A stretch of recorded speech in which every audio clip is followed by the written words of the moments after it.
Back to my channel. എന്തൊക്കെയുണ്ട് വിശേഷം? ഇന്ന് ഒരു ഗെറ്റ് റെഡി വിത്ത് മീ, അത് എന്തിനാണെന്നും അതുപോലെ തന്നെ എനിക്ക് ഈ റീസെൻ്റായിട്ട് കുറച്ച് ദിവസം ഉണ്ടായ കുറച്ച് കാര്യങ്ങളും ഞാൻ പറഞ്ഞുതരാം. ഞാൻ കണ്ണെഴുതി വെച്ചിട്ടുണ്ടായിരുന്നു. കാരണം എനിക്ക് കണ്ണെഴുതാന്ന് പറയണത് ഈ പറഞ്ഞ പോലെ ഫോണിൽ നോക്കി എനിക്ക് കണ്ണെഴുതാൻ അറിയില്ല. എനിക്ക് മിററിൽ പോയി ശ്രദ്ധിച്ച് പതുക്കെ എഴുതണം. പക്ഷേ അപ്പോൾ ഈ കാണുന്ന മാഴ്സിൻ്റെ ഈ ഒരു ഐ പെൻസിലാണ് ഞാൻ യൂസ് ചെയ്തിട്ടുള്ളത്. നല്ല ജെറ്റ് ബ്ലാക്ക് ആട്ടോ. അതിൽ നമുക്ക് ഇവിടെ വേണമെങ്കിൽ ഒരു വിങ്സ് ലൈനർ വെച്ചിട്ട് ഫിൽ ചെയ്യാം. എന്നെപ്പോലെ കുറേ പേർക്ക് ബീഫ്, മട്ടൺ, പോർക്ക് ഒക്കെ അലർജി ഉള്ളവരുണ്ടാവും. എനിക്ക് ആ ഒരു ഇതിൽ പെട്ട ഒരാളാണ് ഞാൻ. പക്ഷെ എന്താണെന്ന് വെച്ച് കഴിഞ്ഞാൽ സീ ഫുഡിൽ ഇങ്ങനെ പണി കിട്ടുമെന്ന് ഞാൻ ഒട്ടും വിചാരിച്ചില്ല. പണ്ടെങ്ങാണ്ടോ എനിക്കിങ്ങനെ ചെമ്മീൻ കഴിച്ചപ്പോൾ പ്രൗൺസ്, ചെമ്മീൻ, കൊഞ്ച്, ആ ഒരു സംഭവമില്ലേ, അത് മാന്തൾ, അങ്ങനത്തെ മീനൊക്കെ കഴിച്ചിരുന്ന സമയത്ത് കുഞ്ഞിൽ എനിക്കൊരു പണി കിട്ടിയിട്ടുണ്ടായിരുന്നു. വലുതായപ്പോൾ അതങ്ങ് മാറിപ്പോയി. അപ്പം ഞാനും വലിയ കാര്യമാക്കിയില്ല. പക്ഷേ ഈ റീസെൻ്റ് 3-4 ദിവസം മുന്നേ ഞാൻ ചെമ്മീൻ വാങ്ങിച്ച് ഓൾറെഡി എനിക്കത് ക്ലീൻ ചെയ്യുമ്പോൾ ഇവിടെ മുള്ളു കുത്തി എന്തെങ്കിലും ഉണ്ടായി എനിക്കൊരു ചൊറിഞ്ഞിങ്ങനെ നിൽക്കില്ലേ, അങ്ങനത്തെ ഒരു സംഭവം വരാറുണ്ട്. അപ്പം ഞാൻ എന്ത് ചെയ്തു, ഇതാണ് നമ്മുടെ .NKയുടെ SPF ആയിട്ട് ഞാൻ ഇടാൻ പോണേ. അപ്പം ഞാൻ എന്ത് ചെയ്തു, ഓക്കെ ഓൾറെഡി ക്ലീൻ ചെയ്യുമ്പോൾ അങ്ങനത്തെ ഒരു അവസ്ഥ വരാറുണ്ടല്ലോ, ഞാൻ വലിയ മൈൻഡ് ചെയ്തില്ല. എന്ത് ചെയ്തു, ഞാൻ ആ സംഭവം അങ്ങ് ക്ലീൻ ചെയ്ത് കഴിഞ്ഞ് കുക്ക് ചെയ്താൽ ഞാൻ കഴിക്കാറുണ്ട്. അങ്ങനെ ഞാനത് കുക്കൊക്കെ ചെയ്ത് ഒരു 2-3 ടൈംസ് ഒക്കെ ആയിട്ട് അങ്ങോട്ട് കഴിച്ചു. പക്ഷേ പയ്യെ എനിക്കൊരു ശ്വാസതടസ്സം വന്നു തുടങ്ങി. ഓൾറെഡി എനിക്ക് അത്രയും പറ്റാതെ വന്നു കഴിഞ്ഞാൽ എനിക്ക് എന്തുണ്ടാവും, ആദ്യം തന്നെ ശ്വാസതടസ്സമാണ് വരാം. പക്ഷേ ശ്വാസതടസ്സം വന്നപ്പോൾ എന്തുണ്ടായി, ഞാനപ്പോൾ കാര്യമാക്കിയില്ല. ഞാനതിൽ മുന്നേ ചക്ക കഴിച്ചിരുന്നു. എനിക്കിങ്ങനെ ഗ്യാസ് ട്രബിള് അങ്ങനത്തെ സംഭവങ്ങളൊന്നും ഇല്ല. പക്ഷേ എന്തോ ഞാൻ വിചാരിച്ചു, ചക്ക കഴിച്ചിട്ട് പറ്റാതിരിക്കും. കുറച്ച് കഴിഞ്ഞപ്പോൾ എനിക്ക് പറ്റാണ്ടായി. ഞാൻ നന്നായി വോമിറ്റ് ചെയ്യാൻ തുടങ്ങി. പിന്നെ എനിക്ക് വീണ്ടും ശ്വാസതടസ്സമായി. അപ്പോൾ ഞാൻ വിചാരിച്ചു അതിൻ്റെയൊക്കെ തന്നെ ആയിരിക്കും എന്ന് വെച്ചിട്ട് ഞാൻ എന്ത് ചെയ്തു, അന്നത്തെ ദിവസം കംപ്ലീറ്റ് ഞാൻ ആ വഴിക്ക് അങ്ങ് വിട്ടു. സെറ്റാവും ഇതാവും. കാരണം എനിക്കിങ്ങനെ നമ്മുടെ ഹാർട്ടിലല്ല, ഈ ഭാഗത്ത് ഒരു പെയിൻ, ഒരു കുത്തി വേദന കാര്യങ്ങളൊക്കെ ഉണ്ടായിരുന്നു. ഞാനങ്ങ് വിട്ടു. അതിന് ഞാൻ വലിയ മൈൻഡ് ചെയ്തില്ല. പിറ്റേ ദിവസം ഈ പറഞ്ഞ കണക്ക് വീണ്ടും ഒരു ബുദ്ധിമുട്ട് വന്നു.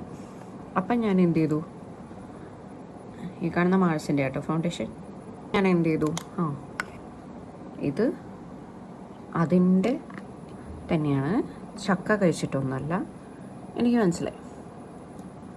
അപ്പം ഞാൻ കുറച്ച് സീരിയസ് ആക്കി എടുത്ത്. പക്ഷേ ഞാനിങ്ങനെ ഗ്യാസ് ട്രബിളോ കാര്യങ്ങളെന്ന് വെച്ചിട്ട് മറ്റേ ജലൂസിലൊക്കെ കഴിച്ചിരുന്നു. പക്ഷെ സംഭവം അതൊന്നല്ല, പണി വാളിയിട്ടുണ്ട്. അത് കഴിഞ്ഞ് പിറ്റേ ദിവസമായപ്പോഴും വീണ്ടും ഇതേ അവസ്ഥ. അപ്പം ഞാൻ വിചാരിച്ചു ഓൾറെഡി എനിക്ക് എങ്ങനെയാണ് 2-3 ദിവസം കഴിഞ്ഞാൽ മാറിപ്പോകും. അങ്ങനെ ഞാൻ വിചാരിച്ചു അതിനങ്ങ് വിട്ടു. പിന്നെ എനിക്കെന്തോ ഇപ്പോഴും ആ ഒരു ബുദ്ധിമുട്ട് ഇപ്പോഴും ഉണ്ട്. അതായത് നമ്മളിങ്ങനെ ബ്രീത്ത് ചെയ്യുമ്പോഴുള്ള ആ ഒരു പ്രശ്നം എനിക്കിപ്പോഴും ഉണ്ട്. ഇനി ഞാൻ വോമിറ്റ് ചെയ്തപ്പോൾ വല്ല ചെമ്മീൻ പീസ് എങ്ങാലോ അവിടെ കയറിയിരുന്നാലോ, അങ്ങനെയൊക്കെ ഞാൻ ചിന്തിച്ചു തുടങ്ങി. പിന്നെ ഞാൻ വിചാരിച്ചു ഇനി നമ്മുടെ കാർത്തിക് സൂര്യക്കൊക്കെ വന്നില്ലേ, ഇങ്ങനെ എന്താ പറയുക, ശ്വാസകോശത്തിൽ ഭക്ഷണം വന്നു അങ്ങനത്തെയൊക്കെ പറഞ്ഞിട്ട് വരില്ലേ. ഞാൻ വിചാരിച്ചു ഇനി അങ്ങനെ എന്തെങ്കിലുമൊക്കെ ആവൂ. എനിക്കങ്ങനെ കുറച്ച് ടെൻഷനായി. ഇപ്പോൾ ഈ കഴിഞ്ഞ ദിവസങ്ങളിൽ ഞാൻ ഏറ്റവും കൂടുതൽ അനുഭവിക്കുന്ന ഒരു കാര്യമാണ് ഈ പറഞ്ഞ ഈ ഒരു സംഭവം, ഒരു ബുദ്ധിമുട്ട്. ഒന്നില്ലെങ്കിൽ ഈ പറഞ്ഞ പോലെ അതിൻ്റെ ഉള്ളിൽ വല്ലതും ഇരിക്കുന്നുണ്ടാവും, അല്ലെങ്കിൽ അറിയില്ല എനിക്ക്. അപ്പം ഞാൻ വിചാരിച്ചു രാവിലെ ഉണ്ടായിരുന്നു, ഇപ്പോൾ ഇല്ല. അപ്പം ഞാൻ വിചാരിച്ചു എന്നാൽ ഡോക്ടറെ കണ്ടേക്കാം. അങ്ങനെ ഡോക്ടറെ കാണാനുള്ള തീരുമാനം ഞാൻ എടുത്തു. ഇനി ഞാൻ ആരെ കാണിക്കും ഇതിന് പ്രത്യേകിച്ചെന്ന് എനിക്കറിയില്ല. കാഷ്വാലിറ്റിയിൽ പോയി കാണിക്കുന്നോ, ഗൈനക്കോളജിസ്റ്റിനെ കാണിക്കുന്നോ, ഇനി ഇതിൻ്റെ സ്പെഷ്യൽ എന്തെങ്കിലും കാണിക്കണോ എന്ന് എനിക്കറിയില്ല. അപ്പോൾ എൻ്റെ ഫ്രണ്ട് പറഞ്ഞു, നീ എന്താ പറയുക ECG ചെയ്തതിന് ശേഷം, അങ്ങനെയല്ല ECG അല്ലേ, അത് ചെയ്തിട്ട് ഒന്നുമില്ലെങ്കിൽ പിന്നെ ഡോക്ടറെ കാണിക്കണ്ടല്ലോ. അപ്പോൾ പുള്ളിക്കാരിക്കൊരു ലാബുണ്ട്, അപ്പോൾ അങ്ങോട്ട് പൊക്കോ എന്ന് പറഞ്ഞു. പുള്ളിക്കാരി മീൻസ് പുള്ളിക്കാരി വർക്ക് ചെയ്യണ ലാബ് കേട്ടോ. അത് ഞാൻ അങ്ങനെയും പ്ലാൻ ചെയ്തു. ഇപ്പം പ്രത്യേകിച്ച് കുഴപ്പമൊന്നുമില്ല, അതുകൊണ്ടാണ് ഞാൻ ഇത്രയും മേക്കപ്പൊക്കെ ഇട്ട് പോകണം. പിന്നെ എനിക്ക് പുറത്തേക്ക് വേറെ കാര്യങ്ങൾക്കൊക്കെ പോകണം. അപ്പോൾ പുള്ളിക്കാരി എൻ്റെ അടുത്ത് പറഞ്ഞു അങ്ങനെ ചെയ്യും. അപ്പം എന്തായാലും നാളെ അത് വരും. നാളെ അത് വരണ ഞങ്ങൾ മുന്നേ എന്താണെന്ന് അറിയാലോ, ഇനിയെങ്ങാനും തട്ടിപ്പോയാലോ. അപ്പോൾ ഞാൻ വിചാരിച്ചു എന്തായാലും ഒന്ന് ഡോക്ടറെ കണ്ടേക്കാം, എനിക്ക് ഇങ്ങനെയാണ് പ്രശ്നം എന്ന്. അപ്പോൾ എല്ലാവർക്കും തോന്നും എൻ്റെ മുന്നേ ഡോക്ടറെ കാണാൻ പോണതിനാണ് ഇത്രയും മേക്കപ്പ് എന്ന്. മേ ബി എനിക്ക് നാളെ ചെയ്യാൻ പറ്റിയില്ലെങ്കിലോ. ഉള്ള സമയം നമുക്കിഷ്ടമുള്ള കാര്യങ്ങൾ ചെയ്യാം. അയ്യോ അവരത് പറയും ഇവരിത് പറയും അങ്ങനെ ഒരിക്കലും വിചാരിക്കരുത്. എല്ലാവരും നല്ല നെഗറ്റീവ് പറയും. ഇപ്പോൾ ഏറെക്കുറെ ആൾക്കാരുടെ ലൈഫിൽ അവരുടെ ജീവിതമാർഗം എന്ന് പറയുന്നത് തന്നെ ഈ ഒരു സോഷ്യൽ മീഡിയ തന്നെയാണ് എനിക്ക് മനസ്സിലായത്. കാരണം ഒരു നല്ല രീതിക്ക് നമുക്ക് ഏൺ ചെയ്യാൻ പറ്റിയൊരു പ്ലാറ്റ്ഫോം കൂടിയിട്ടാണ് ഈ ഒരു സോഷ്യൽ മീഡിയ എന്ന് പറയുന്നത്. എനിക്ക് നാളെ നിങ്ങളുടെ വീട്ടിലാരെങ്കിലും, ഞാനിങ്ങനെ അറിയാം, നാളെ നിങ്ങളുടെ വീട്ടിലാരെങ്കിലും മരണപ്പെട്ടാൽ പോലും ഇത് നിർത്തരുത്. എത്രയോ പേർക്ക് അവരുടെ കുറേ ജീവിതമാർഗം തന്നെയാണിത്. പിന്നെ നമുക്ക് നമ്മുടെ ആരെങ്കിലും മരിച്ചു, അവളിപ്പോഴും വീഡിയോ എടുത്തോണ്ടിരിക്കുക, അവളെ ഇന്നാൾ മരിച്ചിട്ടിരിക്കുക, അവളുടെ ഇവർ മരിച്ചിട്ട് കണ്ട, അവൾക്ക് ഇപ്പോഴും ഫോണിലാണ്, അവൾക്ക് വീഡിയോ എടുത്തോണ്ടിരിക്കുക. അങ്ങനെ ഇങ്ങനെ ഈ പറയണ ആരും നമുക്ക് പൈസ തരില്ല. അല്ലെങ്കിൽ നമുക്ക് വേറെ ഏതെങ്കിലും ജോലിയാണെന്ന് വിചാരിച്ചു ഇന്നാൾ മരിച്ചു എന്ന് വിചാരിച്ചിട്ട് നമ്മൾ ജോലിക്ക് പോകാതിരിക്കുമോ? ഇല്ല. നമ്മൾ ജോലിക്ക് പോയാൽ തന്നെ നമുക്ക് 10 രൂപ ഉണ്ടാക്കാൻ പറ്റും. അതുകൊണ്ട് ഞാൻ പറയുകയാണെങ്കിൽ മരിച്ചവർ മരിച്ചു പോവും. നമ്മുടെ ഉള്ളിൽ നല്ല വിഷമമുണ്ടാവും. അത് വിചാരിച്ചിട്ട് അയ്യോ എൻ്റെ ഒരു മരിച്ചു, അവരെന്ത് വിചാരിക്കും എന്ന് ഒരിക്കലും വിചാരിക്കരുത്. നാട്ടുകാർ വിചാരിച്ചാൽ അത് കുറച്ച് സമയം കഴിയുമ്പോൾ അവരുടെ മൈൻഡിൽ നിന്ന് പോവും.